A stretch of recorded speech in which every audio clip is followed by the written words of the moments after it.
तो गाइस, जैसा कि हमने the land of miracle series के लास्ट एपिसोड में देखा कि डेव और माइक से इस बारे में पता करने के लिए कि वो लोग यहाँ पर क्यों आए हैं, अब वहाँ पर आ जाते हैं डीप ब्लू सी के मेंबर्स और वो उन्हें बताते हैं कि यहाँ पर बाहरी लोगों का आना प्रतिबंधित है क्योंकि आज से सैकड़ों साल पहले लीगल डोमेन और डीप ब्लू सी के बीच में काफी तगड़ी फाइट हुई थी। तभी से ड्रैगन एम्परर ने लीगल डोमेन के लोगों का यहाँ पर आना बंद कर दिया। लेकिन जब ओशन मास्टर डेव और माइक की ईमानदारी को देखते हैं तो वो काफी ज्यादा खुश हो जाते हैं और उन्हें समंदर में ट्रैवल करने की भी इजाजत दे देते हैं। साथ ही डेव और माइक को 2 गैजेट्स भी दे दिए गए थे जिनकी मदद से वो लोग आसानी के साथ में समंदर के अंदर सांस ले सकेंगे और कहीं पर भी ट्रैवल भी कर सकते हैं। इसके बाद अब हमारे नेक्स्ट एपिसोड की शुरुआत यहीं से हो जाती है जहाँ पर उन सी जायंट्स के जाते ही डेव और माइक समंदर के पानी में गिरने लगते हैं और ये काफी ज्यादा फनी सीन भी है क्योंकि उन लोगों को तो इस बारे में पता भी नहीं था। माइक और डेव जैसे ही पानी में डूब रहे थे तभी डेव अपने उस गैजेट का यूज करता है ताकि वह पानी के अंदर आराम से रह सके और फिर माइक को भी इस बात का एहसास हो जाता है कि उस गैजेट के उन लोगों के पास में होने की वजह से वो लोग पानी के अंदर भी सांस ले सकते थे।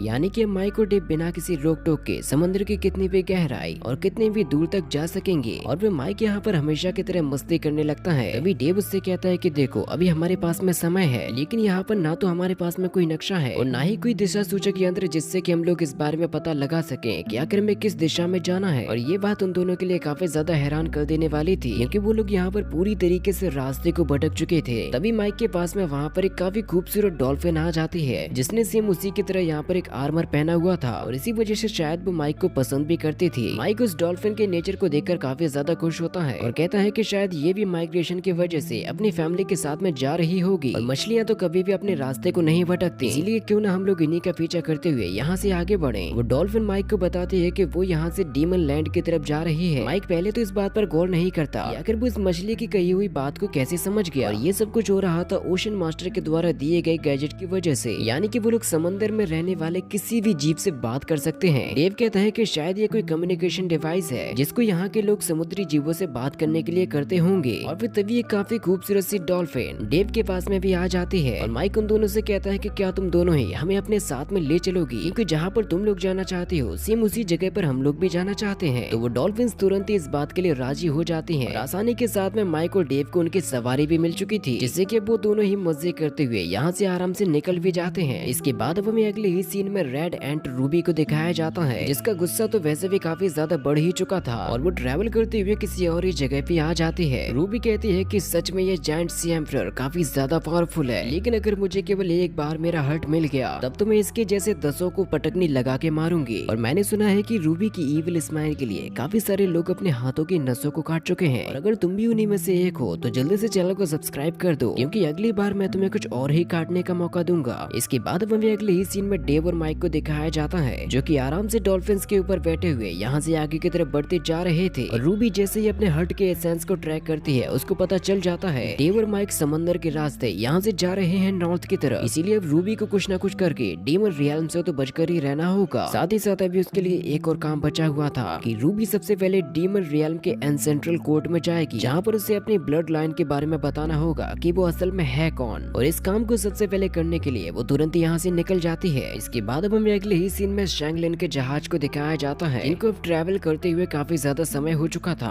और शैंगलिन के साथ का जो बंदा था वो भी अब वेट करते करते बहुत ही ज्यादा बोर हो चुका है। वो कहता है कि हमें कम से कम 1 महीना हो गया है इंतजार करते हुए लेकिन याओयू का तो कुछ अता पता ही नहीं है। शैंगलिन उससे कहती है कि चिंता मत करो हम लोग बहुत ही जल्द पहुंच जाएंगे। तो वो बंदा कहता है कि अब देखो मेरा दिमाग खराब हो जाएगा अगर थोड़े ही टाइम में हम लोगों ने याओयू को नहीं ढूंढा। मेरा दिमाग भर चुका है इन उछलती हुई मछलियों को देखते देखते, यहाँ तक कि तुमने मुझसे कहा है कि हम इनको पकड़ भी नहीं सकते। अब तुम ही बताओ कि इतनी खूबसूरत मछलियों को कौन पकड़ना नहीं चाहेगा। फिर तभी अचानक से ही वहाँ का माहौल ही बदल जाता है। वहाँ पर इस कदर काले बादल छा जाते हैं जैसे कि अचानक से ही कोई ईविल महाशक्ति यहाँ पर आ रही हो। वो दोनों तुरंत ही उन बादलों की लाइटनिंग से बचने के लिए वहीं पर झुक जाते हैं क्योंकि आसमान में जो पंछी उड़ रहे थे वो उस लाइटनिंग की वजह से मरना शुरू हो जाते हैं। दोनों को ये बात समझ में नहीं आती कि अचानक से ये आपत्ति कहाँ से आ गई। लेकिन फिर थोड़ी ही देर में ये बादल यहाँ से चले भी जाते हैं। वो बंदा कहता है कि जरूर ये किसी न किसी डरावने डीमन का काम होगा। तो शैंगलिन कहती है कि नहीं ये किसी डीमन का काम नहीं है, तुम्हें जरा इसे ठीक से देखना चाहिए तब जाकर तुम्हें इसके बारे में पता चलेगा। और फिर हमें समंदर के नीचे डेव और माइक को दिखाया जाता है जो कि आराम से कछुए के ऊपर बैठे हुए यहाँ से ट्रैवल करते हुए जा रहे थे।